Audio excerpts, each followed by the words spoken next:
오늘 아침에도 하나님 은혜의 보좌 앞에 나오신 여러분 환영합니다. 이제 함께 기도하겠습니다. 아버지 하나님, 은혜를 감사합니다. 살아계시는 하나님 앞에 아침을 여는 이 시간에 머리를 들고 하나님 바라보는 이 시간 갖게 하심을 감사합니다. 하나님이 부르셔서 나와 하나님 앞에 머리를 숙입니다.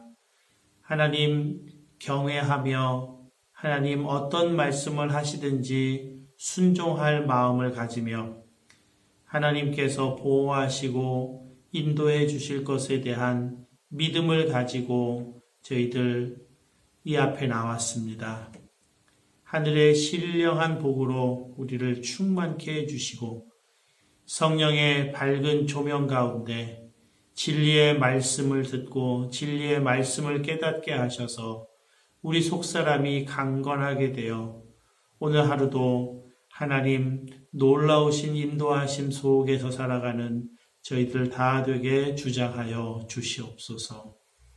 주님, 이 시간에 우리와 함께 하심을 깊이 깨닫게 해주시고 찬양할 때 우리와 가까이 하시는 주님을 만나게 하시고 기도할 때 응답하시고 귀 기울여 주시는 하나님을 경험하는 저희들 되도록 주님 이 아침에 우리와 함께하여 주시옵소서.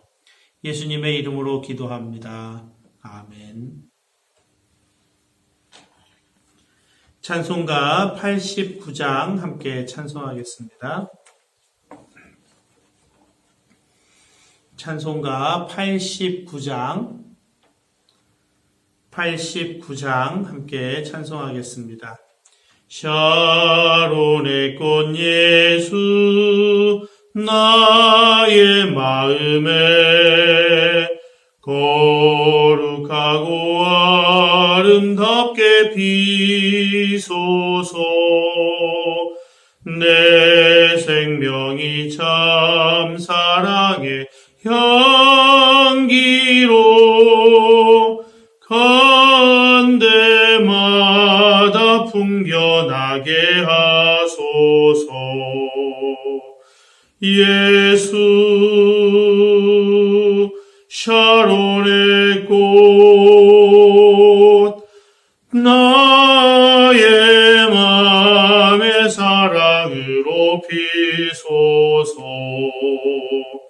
샤론의 꽃 예수 이 세상에서 어느 꽃과 비교할 수 있으랴.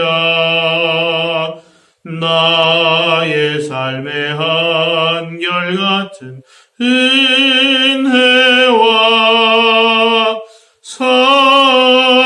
사랑으로 가득하게 하소서.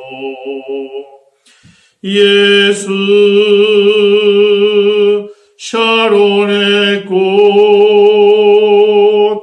나의 맘의 사랑으로 피소서.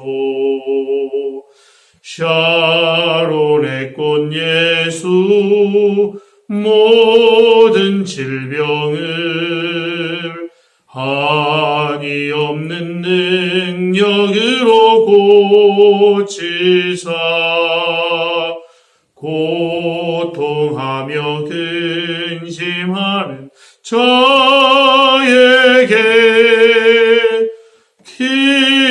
크신 힘과 소망 내려주소서. 예수 샤론의 꽃 나의 맘의 사랑으로 피소서. 샤론의 꽃 예수 길이 피소서. 주의 영광이 땅 위에 가득해 천하 만민 주 주님 앞에 엎드려 경배하며 영광 돌릴 때까지 예수 샤론의 꽃 나의 맘의 사랑으로 피소서. 아멘.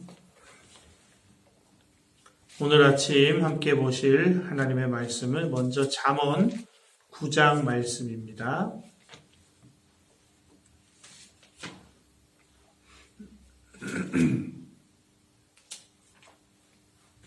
잠언 9장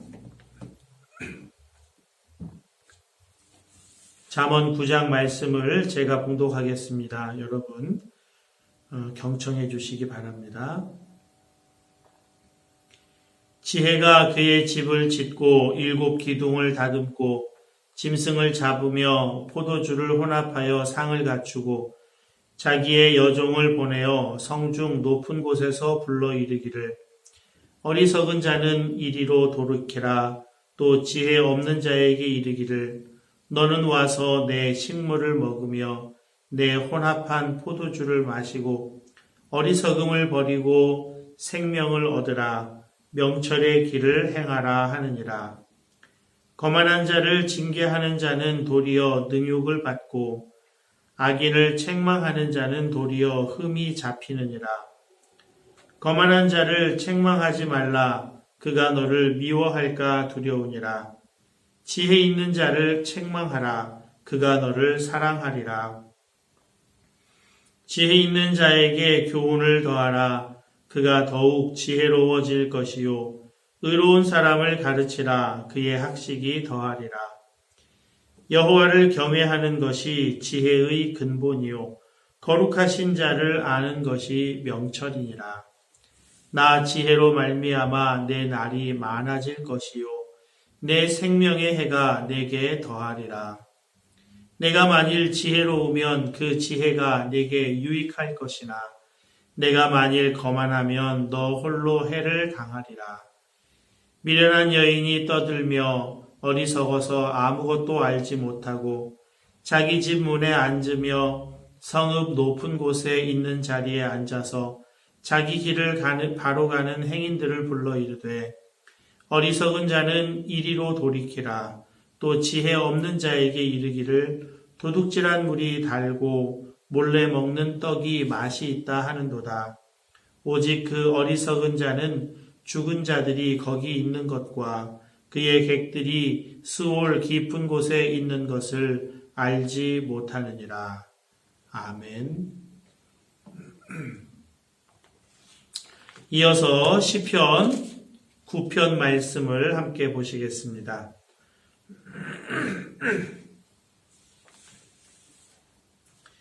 시편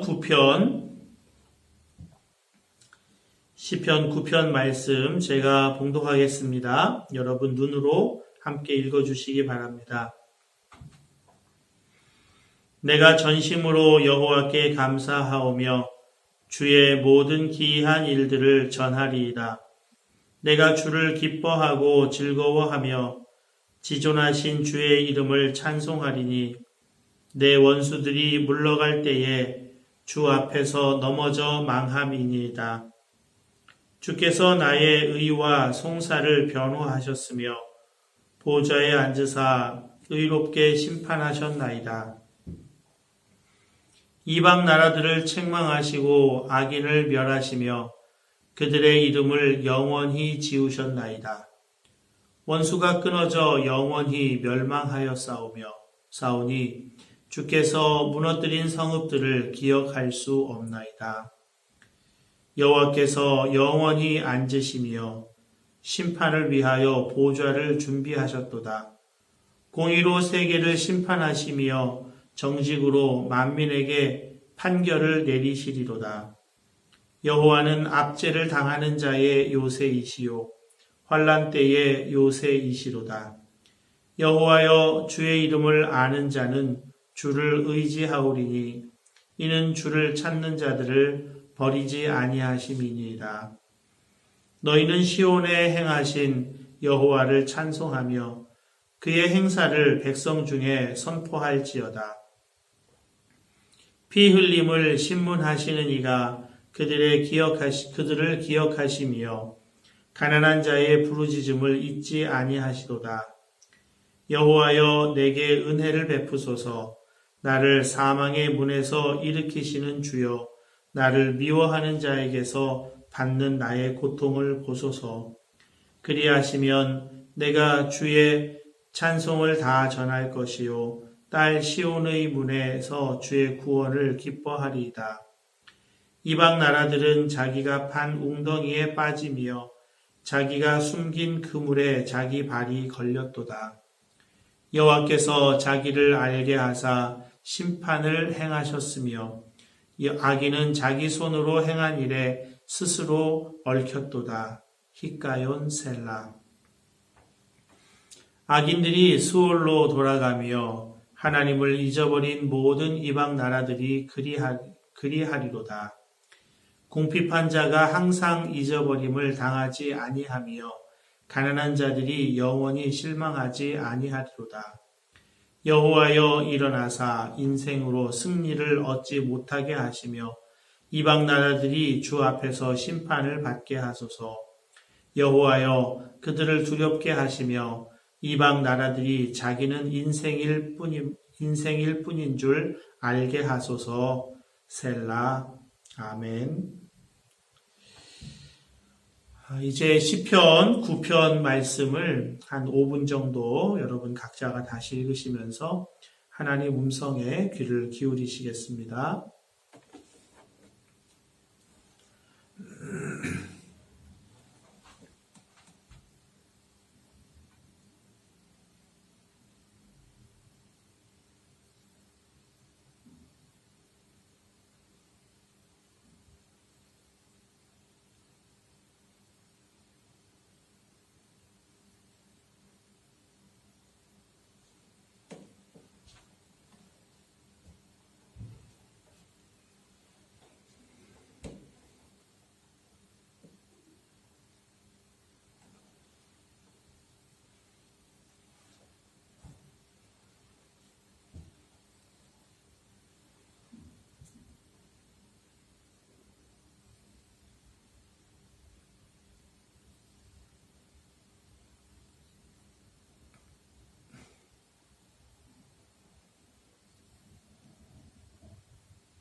이제 잠시 말씀 나누고 함께 기도하겠습니다. 시편 9편 말씀은 원래 시편 10편 말씀과 한 짝입니다. 그러니까 원래는 둘로 나뉘지 않고 시편 9편, 10편이 이제 하나의 시편입니다. 그것을 알 수 있는 것은 우리 한글 성경으로는 알 수가 없습니다. 그런데 히브리어 성경을 보면 이 절마다 그 절을 쓴 방식이 다른 시편과 독특해요. 매 첫 절의 첫 단어가 그 알파벳, 히브리어 알파벳 첫 자음으로 시작을 합니다. 그래서 1, 2절은 알레프라고 하는 알파벳으로 그 첫 문장의 첫 단어가 사용이 되고 3, 4절에는 베트라고 하는 그 자음, 알파벳 두 번째 자음이 3, 4절의 첫 문장, 첫 단어에 쓰입니다. 그러니까 히브리어 알파벳 자음을 맨 앞에다가 배치를 해서 그 자음에 따라서 일종의 두음법칙이라고 할 수 있겠죠. 그렇게 시를 기록했는데 10편까지 이렇게 10편까지 이렇게 쭉 이어집니다. 그런데 이렇게 알파벳을 가지고 시를 짓는다고 하는 것, 그 참 놀라운 실력이죠. 천재적인 시인이라 그렇게 말할 수 있겠습니다. 여러 가지 단어를 거기에 맞게 사용할 수는 있겠죠. 그러나 이게 내용적인 통일성을 이루어가면서 그 알파벳대로 시를 짓고 있다는 거죠. 그게 참 놀라운 능력인데 한편으로 보면 하나님이 주신 그 언어의 모든 것 속에 하나님을 담을 만한 그릇이 이미 들어있다. 하나님의 역사하심과 일하심과 능력과 하나님의 존재를 담을 만한 모든 그 자음마다 모든 단어마다 하나님이 깃들어 계시는 것을 시인이 이제 믿음의 눈을 뜨고 발견해내는 방식으로 시를 지었구나. 그렇게 이해해 볼 수 있겠습니다. 오늘 이 시편 9편은 이제 고통 가운데에서 구원받은 자의 찬양이라고 하는 부제를 달 수가 있습니다. 고통 가운데에서, 환난 가운데에서 하나님이 구원해 주시는 것을 경험하고 그것을 하나님께 찬양하는 시입니다. 다윗이 많은 어려움과 고통을 겪고 했지만 구원하시는 하나님을 놀랍게 경험하죠. 성경에서는 성경의 궁극적인 목적은 하나님 찬양하는 거죠. 근데 하나님을 찬양하는 데 있어서 크게 두 가지 종류의 찬양을 우리가 알 수 있겠습니다. 세부적으로는 더 많은 종류들의 찬양이 있습니다만 크게 두 가지의 찬양을 말씀드릴 수 있는데요. 하나는 보고 찬양하는 것이 있고요. 찬양하고 보는 것이 있습니다. 출애굽 당시에 이스라엘 백성들이 홍해 앞에 도달했을 때 매우 급박한 상황이었죠. 앞에는 도저히 건널 수 없는 시퍼런 홍해 바다가 펼쳐져 있고 뒤로는 애굽의 최강 정예 부대 전차 군단이 무서운 속력으로 추격해 오고 있는 상황이었습니다.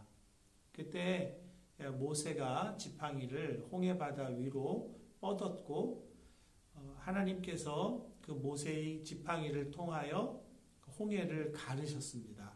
그리고 그 홍해를 건너가는 놀라운 은혜를 이제 입게 되죠.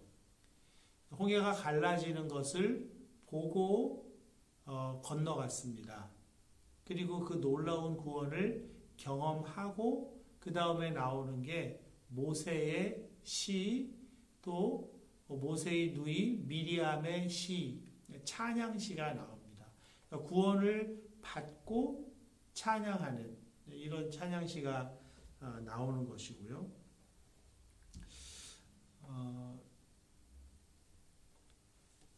바울과 실라가 빌립보 지역에 전도하러 갔다가 점치는 여인, 귀신 들려서 점치는 여인에게서 귀신을 쫓아냈다고 하는 그것으로 인해서 그 여인의 주인들에게 붙들려서 심하게 매를 맞고 또 빌립보 감옥 깊은 곳에 갇히게 됩니다. 굉장히 큰 어려움을 겪었는데 한밤중에 바울과 실라가 하나님께 기도하고 찬송함에 이렇게 나오죠. 감옥 안에서 기도하고 찬송합니다. 그때 옥의 터가 흔들리고 옥문이 열리고 손에 발에 묶여져 있던 쇠사슬이 풀어지는, 그리고 그 간수와 간수의 집안 모든 식구들이 예수님을 구주로 영접하고 세례받고 빌립보 교회의 탄생을 보게 됩니다. 이것이 바로 찬송하고 보는 것입니다. 찬송하고 보는 것은 어디에서 비롯됐을까요? 보고 찬송한 데서 비롯된 것이죠. 하나님께서 구원해 주신 이 놀라운 경험들, 거기서 비롯된 믿음, 그 믿음을 바탕으로 한 찬송, 이렇게 되는 것이죠. 그래서 사도 바울은 로마서 5장 17절에서 이렇게 고백합니다. 복음에는 하나님의 의가 나타나서 믿음으로 믿음에 이르게 하나니 기록된 바 오직 의인은 믿음으로 말미암아 살리라 함과 같으니라. 복음, 그 복음에는 하나님의 의가 나타나요. 의라고 하는 것은 언제나 관계를 상정하는데 하나님과의 우리 사이의 관계가 무엇인지를 복음 안에 나타나는 겁니다. 그것을 알고 그 지식을 갖게 될 때 그때 믿음에서 믿음에 이르게 됩니다. 하나님이 나를 구원해 주셨다. 나를 구원해 주셨다고 하는 그 놀라운 은혜를 알고 믿죠. 그리고 이제는 믿음으로 구원을 받는 역사를 경험하는 것입니다. 그래서 믿음에서 믿음으로 나아가는 것입니다. 그러니까 믿음에는 계속된 성장이 있어요. 하나님과의 관계에 있어서도 계속된 성장이 있습니다. 구원을 받고 보는 믿음이 있고 믿고 보는 믿음이 있습니다. 구원을 받고 하는 찬송이 있고 찬송을 하고 보는 믿음이 있는 것입니다. 그 하나님을 아는 지식을 갖게 될 때 그런 성장이 있다 하는 것입니다. 오늘 본문에서도 그 말씀이 나오죠. 10절에 여호와여 주의 이름을 아는 자는 주를 의지하오리니 이는 주를 찾는 자들을 버리지 아니하심이니이다. 주의 이름을 아는 자가 주를 의지합니다.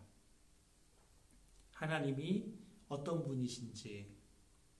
그래서 우리가 날마다 말씀을 읽고 큐티하고 말씀을 적용하고 해나갈 때 반드시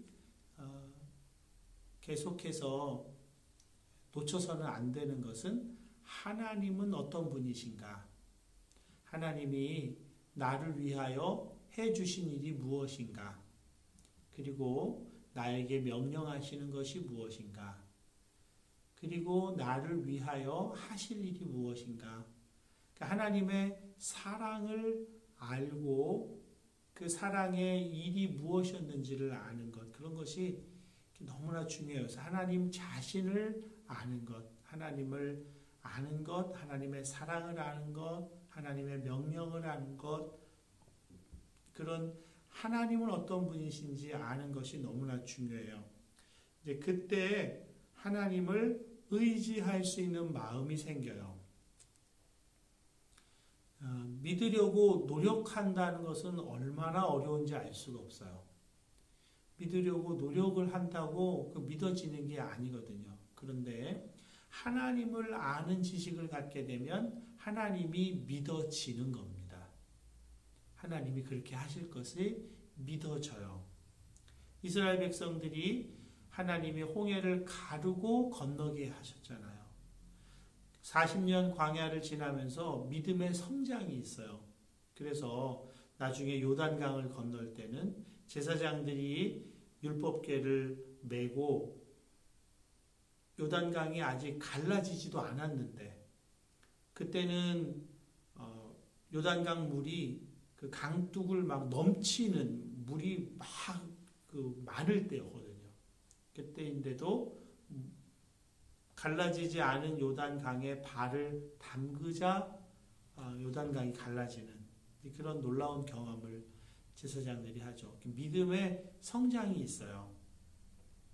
보고 믿는 것과 보고 찬양하는 것과 믿고 보는 것, 보고 찬양하고 보는 것, 이게 믿음의 성장인 거죠. 그 사이에 아주 중요한 것이 있는데 주의 이름을 아는 자, 하나님을 아는 지식을 계속해서 더 풍요롭게, 더 풍성하게, 풍부하게 해가는 것, 그것이 너무나 중요해요. 그래서 성경을 처음부터 끝까지 읽는 것도 너무나 중요하고 부분을 떼어서 깊이 묵상을 하되 그저 성경 지식을 아는 게 아니라 그 지식을 통해서 하나님을 알아가는 거죠. 하나님과의 관계가 계속 달라져 가는 겁니다.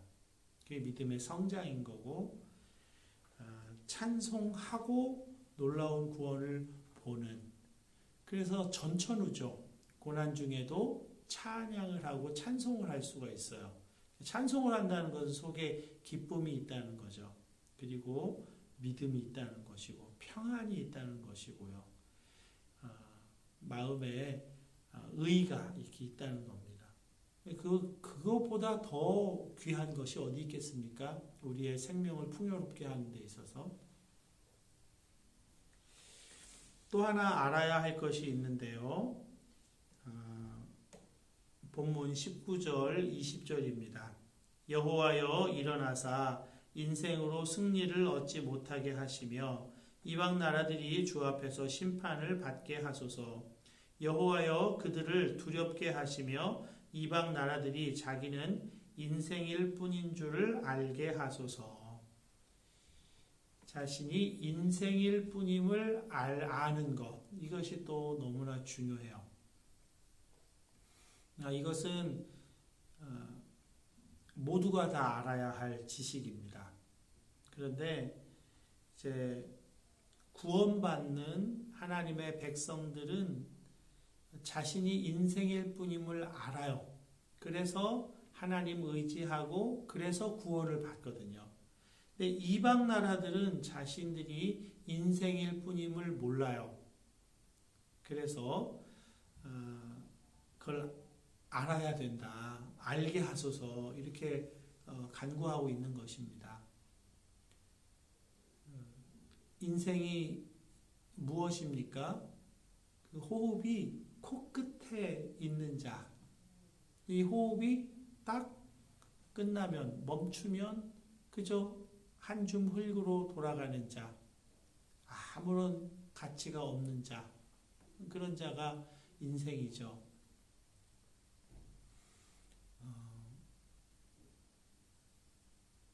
그런데 자신이 인생일 뿐임을 모르는 자들은 바벨탑을 쌓죠.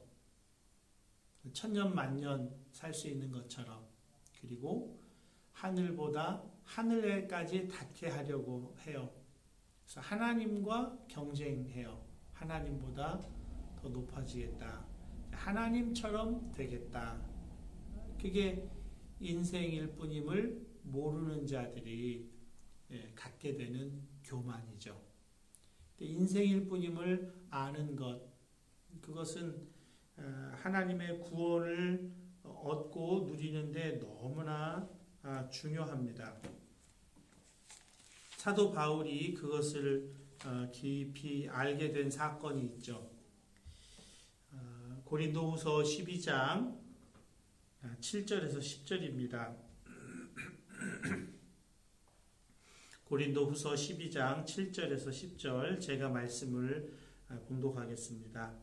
여러 계시를 받은 것이 지극히 크므로 너무 자만하지 않게 하시려고 내 육체에 가시 곧 사탄의 사자를 주셨으니 이는 나를 쳐서 너무 자만하지 않게 하려 하심이라.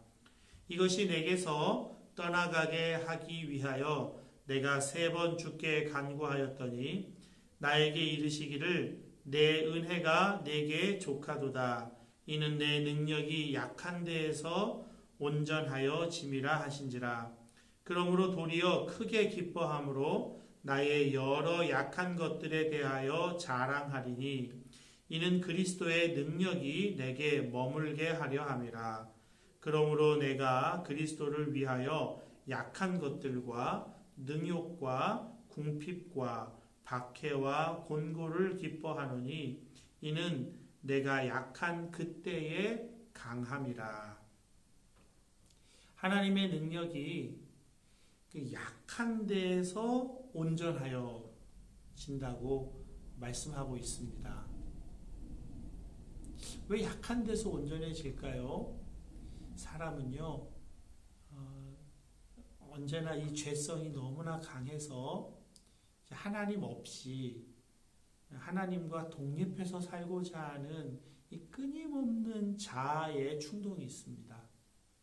그래서 자기가 조금이라도 괜찮다고 생각하고 조금이라도 강하다 생각이 되면 하나님을 떠나요. 하나님 없이 살아요. 하나님 없이 사는 것은 호흡이 그 코끝에서 떨어져 나간 것과 같거든요. 살아있으나 살아있는 존재가 아니거든요. 우리는 언제나 하나님과의 깊은 관계 속에서 살 때 참된 생명으로 사는 것이거든요. 그런데 내가 괜찮다, 강하다, 스스로 강해져야 되겠다, 이러면 하나님 떠나거든요. 하나님은 아무 역사를 하실 수가 없어요. 약하다, 나는 아무것도 아니다, 나는 인생일 뿐이다. 그럴 때는 나를 통해서 하나님이 놀랍게 역사하시는 겁니다.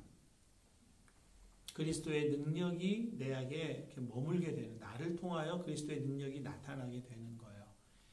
그러면 나와 함께하는 이웃들이 너무나 행복해지고 너무나 변화가 되고 그런 역사가 일어나니까 얼마나 기쁘겠습니까?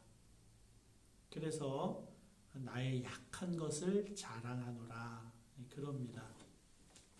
본문에서도 이런 내용이 있는 것입니다. 본문 13절, 12절, 13절입니다. 피 흘림을 신문하시는 이가 그들을 기억하시며 가난한 자의 부르짖음을 잊지 아니하시도다. 여호와여 내게 은혜를 베푸소서. 나를 사망의 문에서 일으키시는 주여 나를 미워하는 자에게서 받는 나의 고통을 보소서 그랬습니다. 가난한 자의 부르짖음을 잊지 않으신다. 가난하기 때문에 하나님께 부르짖는 게 있어요. 18절입니다. 궁핍한 자가 항상 잊어버림을 당하지 아니하며 가난한 자들이 영원히 실망하지 아니하리로다. 자기의 자신에 대해서 의지할 것이 아무것도 없다는 것을 아는 것, 내가 인생일 뿐임을 아는 것, 하나님은 창조주 하나님이시고 나는 피조물에 불과하다는 것을 아는 것.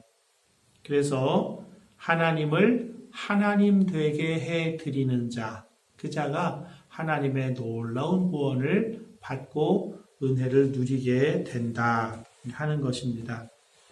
하나님을 찾고 부르고 하나님 의지하면 하나님 심판하십니다. 악인들은 자기 꾀에 자기가 걸려 넘어지게 하십니다. 그리고 하나님께 나와서 하나님을 부르는 의인들은 그 어려움에서 놀랍게 구원하십니다. 정말 하나님의 구원은 놀라운 것입니다. 내가 보기에 아무런 탈출구가 없어 보이고 내가 보기에 아무런 해결 방법이 없어 보이는 때에도 하나님은 놀랍게 해결하시고 놀랍게 구원하시는 것을 신앙생활 해가면서 계속해서 경험해 가는 것입니다. 그래서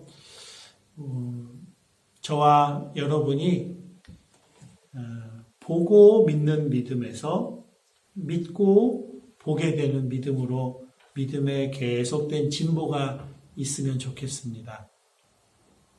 구원받고 나서 하나님을 찬양하는 것도 너무나 중요한 일이죠. 그러나 찬양하고서 하나님이 구원하시는 것을 보는 것은 놀라운 것입니다. 늘 항상 찬양하고 항상 감사하고 그것이 우리 속에 있다고 한다면 세상에 부러울 것이 아무것도 없죠. 나를 짓누를 수 있는 것이 아무것도 없습니다. 그래서 언제나 나 자신이 인생일 뿐임을 알고 오직 살아계시는 하나님 그분에게 우리의 시선을 두고 살아가시는 저와 여러분 다 되실 수 있기를 주님의 이름으로 축복합니다. 우리 이제 함께 기도하겠습니다. 대한민국과 이태리를 위한 전체 중보, 전체 선포, 전체 축복입니다. 하나님 아버지, 내가 예수 그리스도의 이름으로 대한민국과 이태리를 하나님 아버지의 은혜와 능력의 손에 중보하여 올려드립니다.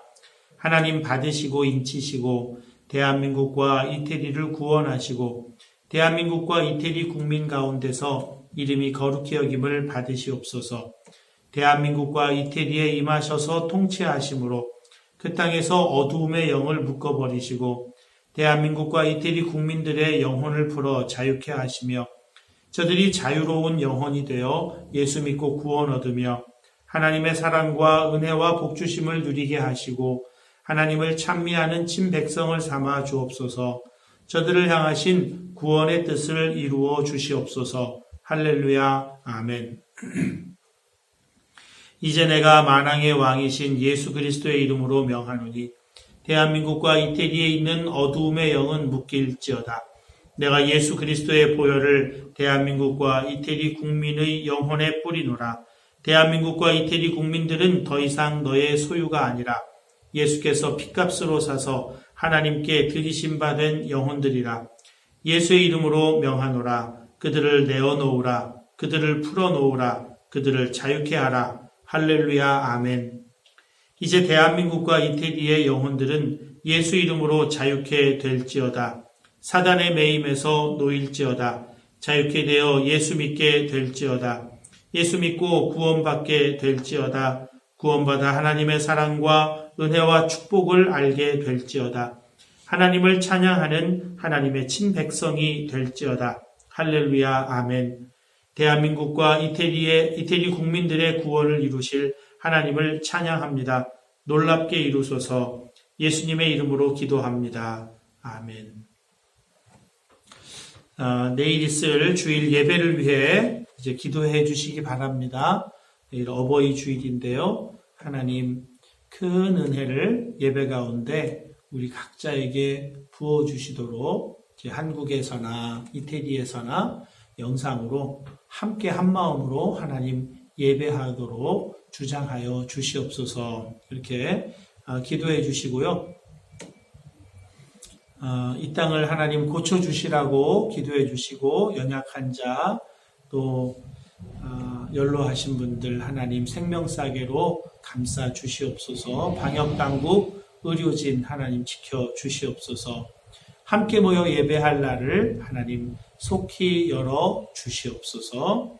또 함께 모여 예배할 때 필요한 여러 가지 방역 장비라든지 소독제라든지 또 마스크라든지 원활히 공급되어서 함께 모여 예배하기에 부족함이 없도록 하나님 알뜰하게 살펴주시옵소서. 함께 기도하시고요. 또 여러분 각자의 기도 제목으로 기도하시다가 자유롭게 일어나겠습니다.